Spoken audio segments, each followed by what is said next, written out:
Hello' students welcome to my class. এই ভিডিঅ'ত আমি আলোচনা কৰিম সমান্তৰ প্ৰগতি এৰিথমেটিক প্ৰগ্ৰেশ্যন অৰ্থাৎ পঞ্চম অধ্যায়। ষ্টুডেণ্টছ এই ভিডিঅ'ত আলোচনা কৰিম এই চেপ্টাৰটোৰনো বিশেষ কোনটো কথা আমি চাব লাগিব যাতে গোটেইবোৰ কুৱেশ্যন আমি কৰিব পাৰোঁ। তো সেই কথাখিনি মই উনুকিয়াই দিম, তোমালোকক পইণ্ট আউট কৰি দিম, আঙুলিয়াই দিম, যাতে সেই কথাখিনি তোমালোকে ভালকৈ মনত ৰাখা আৰু প্ৰতিটো কুৱেশ্যন যাতে তোমালোকে সুন্দৰকৈ শুদ্ধভাৱে আৰু সম্পূৰ্ণ আত্মবিশ্বাসেৰে যাতে কৰিব পাৰা। তো ইয়াতে কেইটামান উদাহৰণৰ সৈতে মই কথাবিলাক বুজাই দিম। কেইটামান কিতাপৰ কুৱেশ্যন ল'ম, কেইটামান উদাহৰণৰ পৰা কুৱেশ্যন ল'ম আৰু সেই উদাহৰণৰ সৈতে যিবিলাক কথা মনত ৰাখিব লাগে সেই কথাখিনিও আমি প্ৰেক্টিছ কৰি যাম। তো আমি ষ্টাৰ্ট কৰোঁ হা। তো ষ্টুডেণ্টছ আমি প্ৰথমতে জানি লওঁ সমান্তৰ প্ৰগতি বা এৰিথমেটিক প্ৰগ্ৰেশ্যন মানেনো কি। তো ইয়াত চোৱাচোন, এটা সমান্তৰ প্ৰগতি এনে কিছুমান সংখ্যাৰ এখন তালিকা যিখনৰ প্ৰথম পদটোৰ বাহিৰে আন আটাইবোৰ পদেই আগৰ পদটোৰ লগত এটা নিৰ্দিষ্ট সংখ্যা যোগ কৰি পোৱা যায় আৰু সেই নিৰ্দিষ্ট সংখ্যাটোকে সমান্তৰ প্ৰগতিটোৰ সাধাৰণ অন্তৰ কমন ডিফাৰেন্স বুলি কোৱা হয়। ঠিক আছে, তো আমি উদাহৰণ কিতাপতে আছে, সেই উদাহৰণকেইটা আমি চাওঁ। এয়া চোৱা, দিয়া আছে তলত দিয়া সংখ্যাৰ তালিকাসমূহ মন কৰা। 1 2 3 4 দিয়া আছে, 1 2 3 4 100 70 40 10। এই দুটাৰ পৰা আমি বুজিবলৈ চেষ্টা কৰোঁ। ইয়াত চোৱা, প্ৰথম পদটো আছে 1। প্ৰথম পদ মানে একেবাৰে প্ৰথমত যিটো আছে সেইটো হৈ গ'ল প্ৰথম পদ। ইয়াতে 1 হৈ গ'ল, এক নম্বৰটোত 1 হৈ গ'ল তোমাৰ প্ৰথম পদ। তাৰপিছত 2 পাইছোঁ, 3 4, তাৰমানে 1ৰ লগত 1 প্লাছ কৰিলে 2 পাওঁ, 2ৰ লগত আকৌ সেই 1 প্লাছ কৰিলে 3 পাওঁ, 3ৰ লগত সেই 1 প্লাছ কৰিলে আমি 4 পাওঁ, 4ৰ লগত 1 প্লাছ কৰিলে আমি 5 পাম, এনেকৈ। তো সেই যে আমি নিৰ্দিষ্ট সংখ্যা যোগ কৰি গৈছোঁ, গোটেইকেইটাতে 1 1 যোগ কৰি পেলাই পিছৰ পদটো পাই গৈ আছোঁ, হয়নে? সেই 1টো হৈ গ'ল সাধাৰণ অন্তৰ আৰু এই প্ৰথম যিটো সংখ্যা থাকিব এইটো হৈ গ'ল প্ৰথম পদ, এই সমান্তৰ প্ৰগতিটোৰ প্ৰথম পদ। দ্বিতীয় লিষ্টটো চাইছোঁ, চোৱা 100 70 40 10। তো প্ৰথম পদটো আছে ইয়াতে 100। 100ৰ পৰা 70 পাবলৈ হ'লে কি কৰিম আমি? -30 যোগ কৰিম। -30 যোগ কৰিম মানে 100ৰ পৰা -30 বিয়োগ কৰিম, তো 70 হ'ল, হয়নে? 70ৰ পৰা আকৌ -30 কৰিলে 40 হ'ব, 40ৰ পৰা আকৌ -30 কৰিলে 10 হ'ব। ঠিক সেইধৰণে 10ৰ পৰা যদি -30 কৰোঁ -20 হ'ব, -20ৰ পৰা আকৌ -30 কৰিলে আমি -50 পাম। এতিয়া ষ্টুডেণ্টছ আমি সমান্তৰ প্ৰগতিৰ সাধাৰণ আৰ্হি বা জেনেৰেল ফৰ্মটোনো কেনেকুৱা হয় আমি বুজিবলৈ চেষ্টা কৰোঁ। সমান্তৰ প্ৰগতিৰ সাধাৰণ আৰ্হি চোৱা, a, a plus d, a plus 2d, a plus 3d এনেকৈ আগবাঢ়ি গৈ থাকিব। ঠিক আছে, অসীমলৈ বিস্তৃত হ'ব পাৰে, নহ'বও পাৰে। তো ইয়াতে এই প্ৰথম যিটো লিখা হৈছে a, এইটো প্ৰথম পদ সমান্তৰ প্ৰগতিটোৰ, এইটো দ্বিতীয় পদ সমান্তৰ প্ৰগতিটোৰ, এইটো তৃতীয় পদ সমান্তৰ প্ৰগতিটোৰ, এইটো চতুৰ্থ পদ। ঠিক আছে, তো ইয়াত এই যে a লিখা হ'ল, a মানে কি? a বুজাব সমান্তৰ প্ৰগতিটোৰ প্ৰথম পদটোক, ফাৰ্ষ্ট টাৰ্মটোক। ঠিক আছে, আৰু d এ বুজাব এই সমান্তৰ প্ৰগতিটোৰ সাধাৰণ অন্তৰ, যাক কমন ডিফাৰেন্স বুলি ক'ম। যেনেকৈ তোমাৰ ভিডিঅ'টো আগবাঢ়ি গৈ থাকিব, সম্পূৰ্ণ কথাবিলাক তোমালোকে আৰু ক্লিয়াৰকৈ বুজি গৈ থাকিবা। ঠিক আছে, এতিয়া দ্বিতীয় পদটো মই এইটো বুলি কৈছোঁ, হয়নে? প্ৰথম পদক আমি এৰে বুজালোঁ। ঠিক আছে, দ্বিতীয় পদ এইটো a প্লাছ d2ৰে দ্বিতীয় পদক আমি বুজাম। তো দ্বিতীয় পদটোক আমি এই ধৰণেও আমি লিখিব পাৰোঁ, a2। a হৈ গ'ল প্ৰথম পদ, a2 বা কোনোবাই t2 বুলি লিখিব পাৰে, এনেকৈ ইয়াতে লিখি দেখাই আছোঁ মই ছাইডত, t2 বুলিও লিখিব পাৰে, টাৰ্ম 2। ঠিক আছে, তো মই a2 বুলি লিখিছোঁ। ঠিক আছে, তো দ্বিতীয় পদ মানে a2। তো এতিয়া a2ৰ ফৰ্মুলাটো হৈ গ'ল, দ্বিতীয় পদ a2, ইয়াৰ ফৰ্মুলাটো হৈ গ'ল a প্লাছ d। তোমালোকে মনত ৰাখিবা, চাবা, প্ৰথম পদটো a, দ্বিতীয় পদ a প্লাছ d, সেইধৰণে তৃতীয় পদ a3, ইয়াৰ ফৰ্মুলাটো হৈ গ'ল a প্লাছ 2d। ভালকৈ মন কৰি যাবা তোমালোকে, একেবাৰে সহজ। a4 চতুৰ্থ পদ, অৰ্থাৎ a4 মানে হৈ গ'ল a প্লাছ 3d। চোৱা, দ্বিতীয় পদ বুলি কৈছোঁ, দ্বিতীয় পদ বুলি কওঁতে প্ৰথম পদটো আছে আৰু এটাহে d আছে। তৃতীয় পদ বুলি কৈছোঁ a3, a প্লাছ চোৱাচোন 2d। 3 নম্বৰ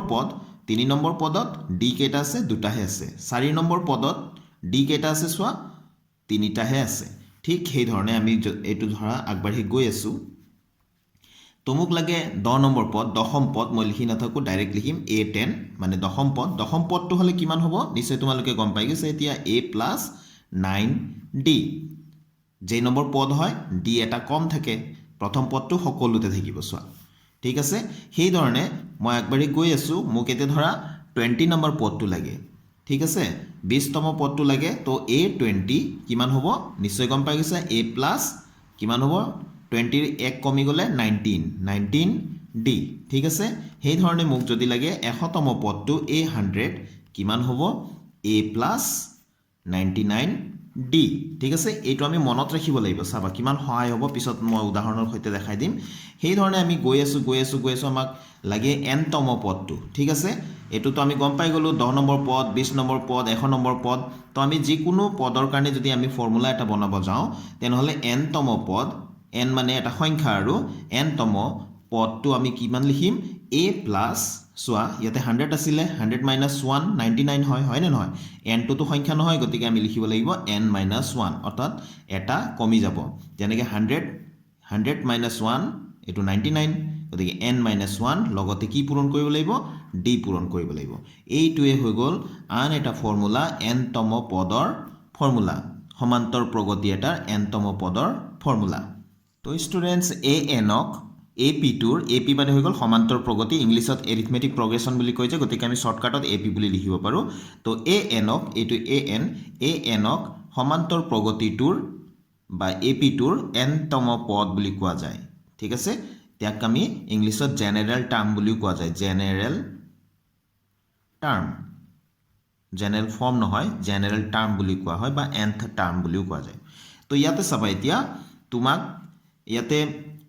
কি আছে চোৱাচোন আমি নজনা কথা কি আছে 1 হয়নে 2 এটো 3 এটো 4 ঠিক আছে তো এই চাৰিটাৰ ভিতৰত যদি তোমাক যিকোনো তিনিটা দিয়া থাকে তেনেহলে চতুৰ্থটো তুমি সহজতে উলিয়াব পাৰিবা তো এই ফৰ্মুলা ব্যৱহাৰ কৰি আমি এটা কোৱেশ্চন কৰোছন আহা তো স্টুডেন্টস আমি 5.2 এক্সাৰসাইজৰ কোৱেশ্চন নম্বৰ 1 ৰ যিকোনো এটা কোৱেশ্চন ইয়াৰ পৰা কৰিব পাৰো মই কৰি লৈছো 5 নম্বৰটোৱে ঠিক আছে মই 5 নম্বৰটো 1 নম্বৰৰ 5 নম্বৰটো কৰি দি আছো যত দি আছে a ৰ মান দি আছে 3.5 d ৰ মান দি আছে 0 n ৰ মান দি আছে 105 তো an ৰ মান আমি উলিয়াব লাগে ঠিক আছে তো আমি স্টাৰ্ট কৰো তো স্টুডেন্টস মই আকৌ এবাৰ লিখি লৈছো সোয়া a আছিল 3.5 d আছিল 0 n আছিল 105 an আমি উলিয়াব লাগে হেকাৰণে কোৱেশ্চন মাৰ্ক দি থৈছো মই ঠিক আছে তো আমি জানো উই নো দ্যাট বা আমি জানো লিখিব পাৰো বা আমি লিখিব পাৰো যেহেতু an মানে a plus n minus 1 into d হয়নে ফৰ্মুলাটো আমি জানো ফৰ্মুলাটো লিখি ললো এই এতিয়াতে চাৰিটা নজনা কথা আছিল তো চাৰিটা নজনাৰ ভিতৰত আমাক তিনিটা দি আছে সো 1 2 3 আমি চতুৰ্থটো উলিয়াব লাগে তো an ৰ মান উলিয়াব লাগে গতিকে a ৰ মান পাতি দিয়া 3.5 প্লাস n মানে কিমান আছে 105 মাইনাস 1 আছে ব্ৰেকেটৰ ভিতৰত আৰু বাহিৰত d আছে পূৰণ চিহ্নটো আমি দিম d ৰ মান কিমান আছে 0 ঠিক আছে তো এতিয়া ভাল কথাটো সোয়া 0 ৰ হৈতে এইখিনি আমাৰ পূৰণ হৈ আছে তো এইখিনি 0 হৈ গল এইখিনি শূন্য অৰ্থাৎ 3.5 থাকিলে প্লাস ইফালে কিমান থাকিলে 0 থাকিলে তো আনসার কিমান হৈ গল 3.5 দেখিলা তো আমি an ৰ মান কিমান পাই গলো শেষত 3.5 এটোৱে উলিয়াব লগা আনসাৰটো আন এটা কোৱেশ্চন লৈছো এতিয়া স্টুডেন্টস আমি লৈছো 3 নম্বৰ কোৱেশ্চনটো ঠিক আছে ইয়াতে a ৰ মান নাই দিয়া অৰ্থাৎ a ৰ মান আমি উলিয়াব লাগিব a মানে প্ৰথম পদ তাৰ মান উলিয়াব লাগিব d ৰ মান দিয়া আছে সাধাৰণ অন্তৰ দিয়া আছে -3 n ৰ মান দিয়া আছে অৰ্থাৎ n মানে হৈ গল পদৰ সংখ্যা কেইটা পদ আছে সমান্তৰ প্ৰগতিটোত হেতু দিয়া আছে n 18 আৰু an ৰ ভ্যালু দিয়া আছে -5 ঠিক আছে তো আমি a উলিয়াব লাগে তো পটাপট কৰো আহা তো স্টুডেন্টস মই মান কেটা লিখি ললো সোয়া ঠিক আছে তো আমি জানো যেহেতু an equals a plus n minus 1 into d এটা ইয়াত যাৰ যাৰ মান দিয়া আছে সকলোৰ পাতিম an মানে কিমান দিয়া আছে চোন -5 তো ইয়াত পাতি দিলো -5 a ৰ মান আমি উলিয়াব লাগে a ৰ মান নাই উলিয়াবহে লাগিব গতিকে a টু a পাতিম প্লাস n minus 1 n মানে 18 আছিল 18 minus 1 হ'ব ব্ৰেকেটৰ ভিতৰত d পূৰণ চিহ্ন আমি দিম d মানে কিমান আছে -3 চাবা পূৰণ চিহ্ন নিদিলে অকল ডাইৰেক্ট যদি -3 দিয়া হেতু কিন্তু ভুল হ'ব পূৰণ চিহ্নটো দিবলৈ হেকাৰণে সদায় অভ্যাস কৰিবা ঠিক আছে তো এতিয়া ইয়াতে -5 টো থাকিলে এইফালে আমি কৰিব লগা বাওঁফালে একো নাই সোঁফালে আছে ধেৰ কৰিব লগা 18 - 1 কিমান হ'ব 17 into -3 ঠিক আছে আমি কি উলিয়াব গৈ আছো a ৰ মান বাকি গোটেইখিনি সব সংখ্যা আছে তো এটো -5 হল এফালে a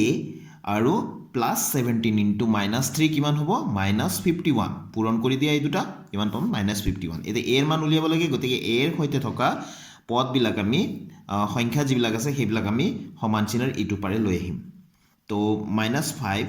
এইটো -51টো ইফালে আহিলে +51 আৰু ইফালে থাকিলে a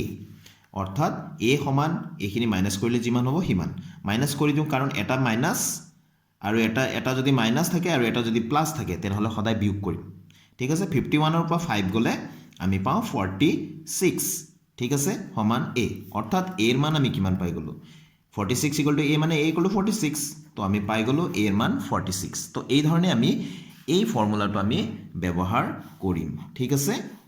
তো কেতিয়াবা ইয়াত এতিয়া 1 নম্বৰ প্ৰশ্ন তোমাৰ এইবিলাক মানবিলাক দি দিছে কেতিয়াবা আমাক সমান্তৰ প্ৰগতিটো দিব ঠিক আছে সমান্তৰ প্ৰগতিটো দিব তাৰ পৰা আমি নিজেই a কোনটো হয় d ৰ মান কিমান আছে n কি an এইবিলাক গোটেইবিলাক আমি নিজেই উলিয়াই ল'ব লাগিব এটা উদাহৰণ লওঁ হা এতিয়া আছে 142 পেজত থকা কোৱেশ্চন নম্বৰ 4 টো আমি কৰো এটো আগতে কেবাবাৰো আহিছে চোৱাচোন 2016 2015 কেবাবাৰো আহিছে এটো ঠিক আছে তাৰপিছত ইয়াত চোৱাচোন কোৱেশ্চনটো আছে আমাক 3,8,13,18 ... দিয়া আছে এই সমান্তৰ প্ৰগতিটোৰ কোনটো পদ 78 হ'ব ঠিক আছে কৈছে কোনটো পদ 78 হ'ব তো সেই পদৰ মানটো দি আছে 78 এই 78 টো কেই নম্বৰ পদ হ'ব যেনে প্ৰথম পদ 3 আছে দ্বিতীয় পদ 8 আছে তৃতীয় পদ 13 আছে তো গৈ 78 টো যে হ'ব হেতু কেই নম্বৰ পদ হ'ব হেতু উলিয়াব লাগে তো স্টুডেন্টস আমাক দিয়া সমান্তৰ প্ৰগতিটো এটো 3 8 13 18 ... লাষ্টত 78 আছে তো ইয়াত a অৰ্থাৎ প্ৰথম পদটো কিমান 3 ঠিক আছে আমি নিজে বাছি উলিয়াব লাগিব এতিয়া তাৰপিছত d টো উলিয়াব লাগিব সদায় আমি প্ৰথম পদ আৰু সাধাৰণ অন্তৰটো আমি জানিব লাগিব সাধাৰণ অন্তৰ মানে d টো আমি কেনেকৈ উলিয়াও দ্বিতীয় পদটোৰ পৰা প্ৰথম পদ মাইনাস কৰিলে হৈ যাব দ্বিতীয় পদটোৰ পৰা প্ৰথম পদৰ পৰা দ্বিতীয় পদ নহয় চাবা পিছৰটোৰ পৰা আগৰটো মাইনাস কৰিম 8 - 3 কিমান হ'ব 5 ঠিক আছে আৰু ইয়াত একেবাৰে শেষৰটো 78 টো দিয়া আছে an কিমান দিয়া আছে 78 ঠিক আছে এতিয়া এই যে n টো আমি উলিয়াব লাগে পদৰ সংখ্যা যাৰ এই 78 টো ডট দিয়া আছে মানে ইয়াত বহুত কেটা সংখ্যা আছে গৈ শেষত 78 টো হয় 78 টোৰ কেই নম্বৰ পদ হ'ব যেনেকৈ এইখিনিলৈকে আমি গন্তি কৰিব পাৰো 1 2 3 4 এই গৈ এইটো কিমান নম্বৰ হ'ব হেতু উলিয়াব লাগে অৰ্থাৎ n টো আমি উলিয়াব লাগে তো মই ইয়াতে কৰি দি আছো পেজটো টাৰ্ন নকৰো আমি জানো যেহেতু an equals a plus n minus 1 into d এতিয়া ইয়াত যাৰ মান আছে আমি উলিয়াই লম আগতে আমাক প্ৰশ্ন দি দিছিলে এবাৰ আমি নিজেই বাছি উলিয়াইছো হয়নে এনেকৈ থাকিলে আমি নিজেই বাছি উলিয়াব লাগিব ঠিক আছে তো ইয়াতে an মানে কিমান আছে এসো 78 আমি পাতি দিলো a এর মান সো আমি উলিয়াই ৰাখিছো 3 পাতি দিলো প্লাস n ৰ মানটো আমি উলিয়াব লাগে n - 1 ব্ৰেকেটত থাকিব পূৰণ d ৰ মান সো কিমান আছিল 5 তো গুটেখিনি পাতি দিলো এতিয়া আমি হিসাবখিনি কৰি দিলে হৈ গল জাস্ট আমি সৰল কৰা আৰু 78 এই 3 টো ইফালে প্লাস হৈ আছে ইফালে লৈ আনা -3 তো n - 1 into 5 হলনে তাৰপিছত ইয়াত কিমান হ'ব 78 ৰ পৰা 3 গলে 75 হলনে বিয়োগ কৰি 75 পালো আৰু এই পূৰণ হৈ আছে 5 টো তাক আমি যদি সাইড চেঞ্জ কৰো ক'ত যাব এই হৰত আহিব হয়নে বজ্ৰগুণন পদ্ধতি মতে আৰু n - 1 এফালে আছে আমি কি উলিয়াব লাগে n ৰ মান তো 5 ৰে 75 ক হৰণ কৰিব পাৰো 15 টাইম যাব হয়নে 5 15 গুণ 75 5 15 যা 75 তো এফালে থাকিলে 15 এতিয়া n ৰ মান উলিয়াব লাগে যেহেতু -1 টো সাইড চেঞ্জ কৰি দিও এফালে আহিলে কিমান হ'ব +1 সাইড চেঞ্জ মানে সমান চিনৰ হুফালে আছিল আমি সমান চিনৰ বাওফালে লিখি আছো চিনটো খলনি হ'ব তো n ইকুৱেল কিমান হৈ যাব তেনেহলে 15 + 1 16 হয়নে তো ইয়াত কিমান হৈ গল 16 ইকুৱেলস n অৰ্থাৎ n ইকুৱেল 16 এতেকে 16তম পদটো 16তম 16th টাৰ্ম অৰ্থাৎ 16তম পদটো 78 হ'ব অৰ্থাৎ আনসাৰটো হৈ গল আমাৰ 16 তো একেবাৰে সহজ হয় নে